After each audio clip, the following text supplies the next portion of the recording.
ಮಂಜು ಕಳ್ಳೆತ್ತು ಅಂತ ಹೇಳಿದ್ದಾರೆ ಮಾಜಿ ಸಿಎಂ ಸಿದ್ದರಾಮಯ್ಯ ಅವರು. ಎ ಮಂಜು ಒಬ್ಬ ಕಳ್ಳೆತ್ತು. ಬಿಜೆಪಿ ಸೇರುವ 3 ದಿನಗಳ ಹಿಂದೆ ನಾನು ಎ ಮಂಜುವನ್ನ ಮಾತನಾಡಿಸಿದ್ದೆ.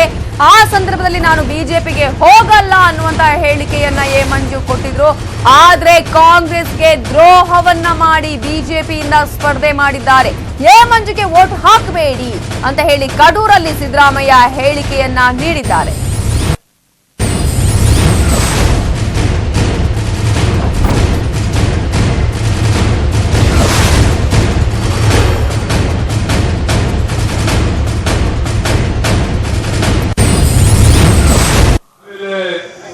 ಬಿಜೆಪಿ ಅಭ್ಯರ್ಥಿ ಇದಾರಲ್ಲ, ಗಿರಾಕಿ ಹೋದ್ ಸರಿ ನಮ್ ಜೊತೆ ಇದ್ದ, ನಾನು ಇಷ್ಟು ಮಾಡಿದ್ದೆ ಅವ್ರಿಗೆ.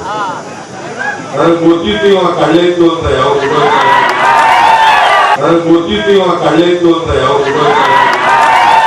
ನನಗ್ ಗೊತ್ತಿತ್ತು ಇವ ಕಳ್ಳೆತ್ತು ಅಂತ ಯಾವ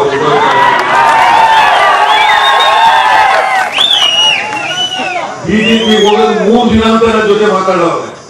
ಇಲ್ಲ ನಾನು ಇಲ್ಲೇ ಇರ್ತೀನಿ, ಬಿಟ್ಟು ಹೋದಿನ ಮಂತ್ರಿ ಮಾಡಿದ್ದೀರಿ ಅಂತ ಹೇಳವ್ರೆ.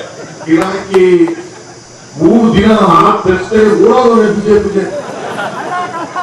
ಕಾಂಗ್ರೆಸ್ ಪಕ್ಷದಿಂದ ಅವರಿಗೆ ಮಿನಿಸ್ಟರ್ ಮಾಡಿದ್ದರು.